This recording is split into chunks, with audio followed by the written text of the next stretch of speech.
kind of outage. I don't know what it was, but Yeah. it affected everybody. It wasn't just us. So when we Well, tried to go live, yeah, there was an outage. exactly. Well, this one has to do with the topic of the virtual, shall we call it, summit, or the imaginary Yeah. summit between President Biden and President Xi yesterday for the phone call. A very, very important. A lot of hypes were going over that. I am personally not surprised at all. I tweeted on it on Monday, as a matter of fact, early morning, that, Mm-hmm. hey guys, don't expect much from this call. It will be nothing but an exchange of accusations. And that's exactly what happened. That's Because, exactly what yeah, happened.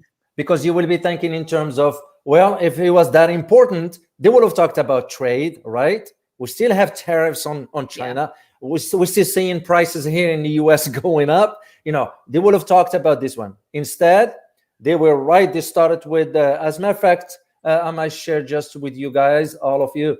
It started with one particular aspect of it. And this has to do with a warning from the US to China of any unilateral attempt to change Taiwan's status. Yes. Yeah. Yes. So in return, President Xi warned Biden against, and I quote here, playing with fire by intervening in Taiwan. And that tells you what right there? It tells you that this call was basically about Taiwan. That's the bottom line to it. Regardless Yeah. of the other issues that we deal with, especially the economic aspects, Taiwan seems to take the top priority from both the US and China. So I want to I really appreciate that you brought that up, because one of the things that I want to talk about is, in during this call, one of the Mhm. things that Biden did is he reaffirmed the one China policy, right? Policy, yeah. Yeah, it's something that he said, this is what we believe, this is what we think.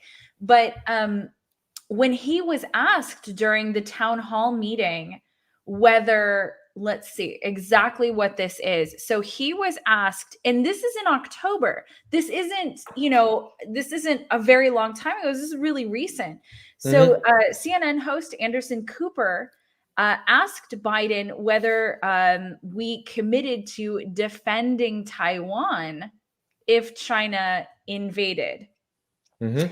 And Biden said, yes, we have committed to do that. Yeah, which right there, it gives you two contradictory statements. And Mm-hmm. this is very Yeah. problematic for one reason and one reason only, is the credibility of the United States. You Yeah. cannot say one thing and do another. The official policy that has been since the 70s, that the United States will recognize one China policy with two systems. Taiwan is under China, and the United States and China signed a document indicating that the United States will not interfere into the domestic issues of China. Taiwan is part of China, and all of a sudden, and this is where a lot of countries, not just China, start to kind of wonder about the U.S. credibility. You can't be saying one time, "Oh, we recognize China one policy." On the other stage or other platform, whatever that might be, you'll be saying, "Well, we were going to come to Taiwan's defense." That's just Well, contradictory. and recently there was a breaking story about the fact that the US had sent special forces or special operations into Taiwan. And Yeah, that's those recent also. yeah, those ones, but the special ops, they've been there for almost a year. Usually, Exactly. the way it works, as a former military myself, when it comes down to the deployment of special ops, those will not be disclosed. Usually, the president will have to be aware of, some members of Congress will have to be Mhm. aware of, because the president will have to sign off on that particular up, or whatever you want to call it. So they've been there for a while. But the question Yeah. has been, the United States knows where the red line is as far as not Yeah. intervening. And this, to me personally, as a geopolitical analyst, if I am to analyze this phone call that it focuses only on Taiwan, it highlights to me right there where the core issue is. Mhm. Regardless of the trade issues, regardless of tariffs, regardless whatever else. Taiwan is the strategic issue that both countries have. This also highlights one another key points, which means what? It means that the United States is not in possession anymore to dictate to China what to do and not to do. And that has one significance only. That's the shifting of the geopolitical, like the seats at the geopolitical table have already been rearranged. No more the United States sits at the head of the table, geopolitically speaking. So just for our viewers to understand this within the context of a global geopolitical landscape, this call reaffirmed the shift into the geopolitical landscape. So it's no more than the United States can come with that aggressiveness addressing. This is why when Biden started the phone call with warning China about Taiwan, President Xi didn't hold back. He warned, he fired back by saying, well, we warn you also not to, and I quote, play with fire. Because if you play with fire, what happens? You get burned. Yes. And it did. It felt very much like President Xi was he was making a play for equality, right? So no longer was there a fear of the United States, but it felt more that they were on an equal footing. Exactly. And that's what the new position of China is that China in its own way is very much on an equal footing in a lot of ways. And I want to bring up some of the requests that President Biden made during the call. So one of them, which is something you and I talked about before this, is that President Biden asked China to release its oil reserves to help the United States, which is, that's a very interesting ask, don't you think? Well, it's very interesting one, but second, it's also degrading. You are insulting someone else, but yet asking them for help. It just doesn't make any sense. How come we go about that aggressiveness toward China and turn around and say, hey, China, can you help us out? And second thing is, why are we asking China for help with the strategic oil when we have our own? And this is, again, we did a video on this. I'm sure our viewers remember that one, in which we argue that this is the problem in America regarding the energy, because we are being held hostage to the Saudis so we can depend on their oil rather than using our own. So for the United States to go and ask China, it's really pathetic. I'll use the term. Well, and China only has, I think, 40 to 60 days worth of oil reserve, whereas the United States, we have 90 days worth of oil reserve. And ultimately, that doesn't necessarily solve some of the problems. Even if we release the oil reserve, that sort of buys us a little bit of time. But how much is that really going to affect the price of oil? Exactly. Well, it is going to be, I don't see any let up on the prices right now. That's a sad reality, but it is what it is. That's how it's going to be. There is another interesting point I'd like to talk about during this phone call between President Xi and President Biden. That has to do with, it was a conversation about agreeing on some other issues to address or talk about. Well, one of them that caught my attention, I took a look at the transcript of the call. One of them that caught my attention has to do with three countries: North Korea, Afghanistan, and Iran. Well, what do all those have in common? China is interested in all three. North Korea, of course, we all know, it's without China's support, North Korea will disintegrate even further. So China is supporting North Korea. For Afghanistan, we all remember the visit of the delegation from the government in Afghanistan, the recent one, to China, where they were welcomed with a global stage. And with Iran, we all know the deal. As our guest, I'm sure our viewers remember Dr. Trita Parsi, when he talked about this deal between China and Iran. Well, Iran, of course, it's a major power in the Middle East. We all know the influence and all that. And China's rapprochement with Iran, or partnership, whatever you want to call it, is sort of reflecting on the diminution and the decrease of the US global prestige, shall we say. So I found it very interesting that President Biden had to focus on those three countries. So that was a very, very, very interesting. But the bottom line to all this, what we want our viewers to really get out of this breaking news here, is that the phone call, as anticipated as he was, it didn't amount to much. It didn't. It didn't. It didn't. And another thing that I wanted to bring up was, recently, and we did a show on this about the Pentagon. And what the Pentagon said about China amassing these nuclear weapons and having that grow, right? So it was growing from over 700 nuclear warheads by 2027, and would likely seek to produce over 1,000 warheads by 2030. So I wanted to bring that up because the conversation between Biden and Xi was amounted to almost nothing or nothing in this regard. So really it was we're talking about begin to talk about the nuclear situation. So the phone call was to talk about what we're going to be talking about, or what we like to talk about, which we all know what it means or where it will end. This issue of which, by the way, we released a video on it a few days ago, 2 days ago, whatever, about this nuclear, where it has to do with the report from the Pentagon. Yes, the Pentagon is inflating this issue of China's nuclear growth and so forth. Well, common sense, pragmatically speaking, how can you be talking about a country that might have 700 nuclear warheads or even 1,000 when you have 5,550 nuclear warheads? It just it tells you right there where the priorities is. Here is what I found very, very interesting about not only this issue, but also has to do with what Europe is thinking in terms of the United States conflict with China.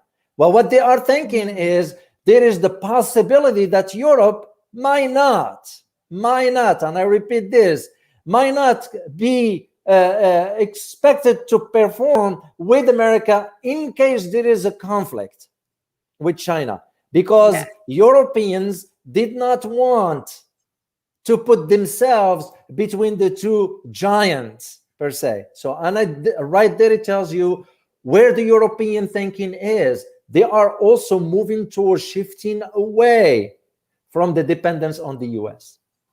Which now, after looking at the situation that China is in, and even in that call at the very beginning, if you listen to what they were saying, President Xi talked about win-win business situations. Exactly. And we talk about that all the time on this show. That China has really reached out in a business context. China has really set themselves up by investing in other countries. And China is not perfect, and we want to make that clear every single time we talk like this, is that China is absolutely not perfect, but that they are reaching out in an economic way instead of the US, which tends to reach out in a military way. And ultimately, that's bred more trust in some ways in China than it has in the US, which is talking out of one side of the mouth and then doing something completely different.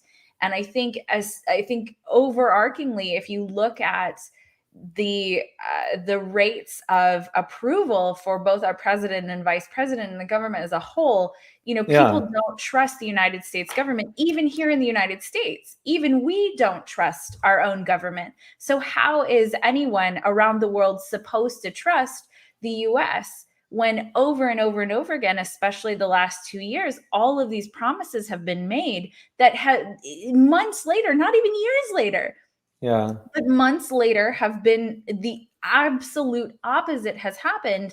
And you have to wonder, did they really mean it when they said it, or did they know they weren't telling the truth at the time? Yeah. Well, when it comes down to American politicians, I won't trust them, because I know that all this say it's nothing but a consumption of ink.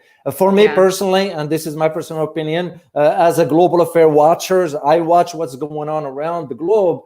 to understand the dynamics. This, again, this phone call, just to go back to this point of the phone call, it highlights literally that shift, that train has already left the station. Yes, I agree. What Washington is having a hard time with is accepting this reality. This is the core of where the US stands right now. We American, when I say Americans, I mean the government, not the people. People might not even have any idea what's going on because they are busy with, do I have something to eat for dinner tonight or not? Right. They're not going to care about, the US is holding talks with China, whatever. It's the politicians, The idea of thinking in terms of what does it mean? Well, it means that the world is already shifting and we need to get on with it and figure out a way how to cooperate with other countries, work closer with other countries if we are to prosper as well. Yes. Otherwise, we're gonna this tit for tat. And what I warn against is this tit for tat when it comes down to Taiwan. It will be very devastating if the United States makes the wrong calculations. I do know for a fact, that's based on the research that I've conducted over the years, I do know for a fact that China has a red line and Taiwan is its red line. If that red line is crossed, it will be no going back. And that will be very devastating for all parties. David, can you speak to for a moment, because this is something that comes up quite a lot, and that is, what do you really feel is the US's agenda with Taiwan? Well, basically, they wanted to keep an area where that will be the source of sort of pushing for weapons manufacture, for feeding the beast, as we always say in Washington. So basically, you have to have a contentious area of the world that can justify the U.S. presence and all that. I mean, enough of that. As Americans, it is time to say enough is enough. We've been saying this forever. Till Americans wake up, nothing's going to change. And one of the things that I wanted to bring up about this call was the human rights. So Tibet was brought up, and some of the Hong Kong, it was brought up, and what she said was very impactful to me. He said using human rights to interfere in internal affairs of other countries. That's what the US was basically trying to do while talking about human rights. And, if you look at the world, the United States is not stepping in human rights situations that don't have some other type of agenda. And I think that's I think that's unfortunate, because I don't think people need to suffer around the world. I think that's a really big problem. But the US doesn't tend to do that. And so I feel like Biden was actually being called out on using human rights for other agendas when that's not really what's going on. Exactly. Well, you look at it no further than in Yemen. A country I'm a little bit familiar with because I've been there on the ground.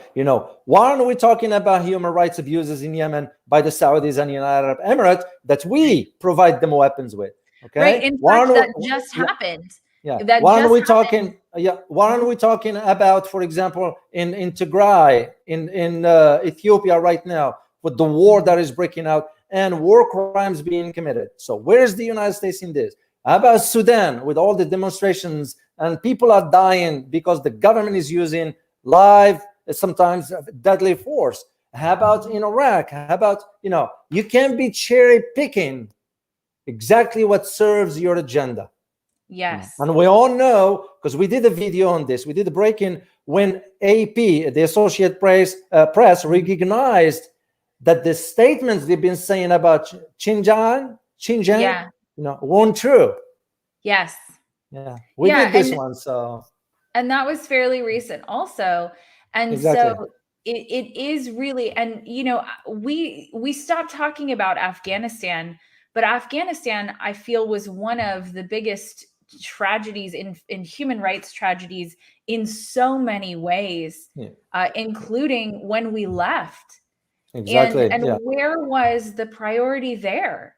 Where was the priority for the people, that we left behind, our fellow countrymen as well, that we left behind? Where was the priority there to take care of human rights? Exactly. And if I may share this with our viewers as a sad story, I did find out that some families in some tribal areas in Afghanistan, they are selling their kids so they can meet. Yes, that's how sad that is. When I came across, and I knew this for fact, this is not some hypes or some, it is for fact, they're selling their kids so they can have something to eat. Afghanistan, once again, I had a chance to be there on the ground way back. I used to go out, I used to see with my own eyes. I speak a little bit Dari, so you kind of communicate with the locals to understand, and the massive amount of poverty in that country. Yes. Those guys lives in the huts. There's not even a house or a place or apartment. They don't have it. They have huts in the countryside, and those families are selling their kids. So if we are to talk about human rights, let's be fair and talk about everybody. You don't just cherry pick on this or that. Exactly. And human rights that, the United States arguably in some ways led to. Exactly.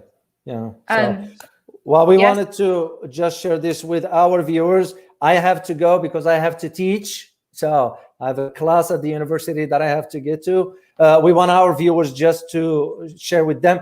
We are working on one particular story that we're going to talk about later on this afternoon. We want to verify some information, and we're going to get back on one breaking news today about this particular story. So we don't want to say anything right now till this afternoon, and we're going to do it. So also, go ahead. Our membership. Well, I'll let you talk about that, but I want to talk about one more thing for our viewers is we look forward to seeing you guys this coming Friday for our live stream. We missed you all last week, and we look forward to it. So what can you say about the membership, Elizabeth? What I wanted to say about the membership is that we also have a members presentation this Friday. So after the public live stream, we are doing a presentation on the relationship between Vladimir Putin and China. So David and Ross are going to be doing that presentation for our members. So if you're interested in checking it out, our website is geopoliticsinconflict.com. Exactly. And also, I am on Twitter. I'm on Twitter now. Oh, so make sure. So everybody. Make sure you follow Elizabeth on Twitter. Follow us on Twitter, Instagram, and TikTok. So those three. Because as we always say, guys, because we wanted to grow this channel, and we need subscribers. We need your help with all this. So please do your part and help us out. So, and we look forward. Go ahead. I don't know. Something is going on with the algorithm. So if you guys have not subscribed, if you could please subscribe, it would help us out enormously getting the reach out.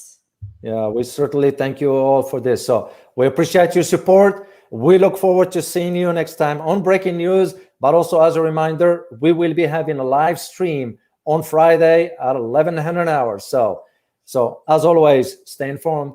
Till next time. Bye-bye.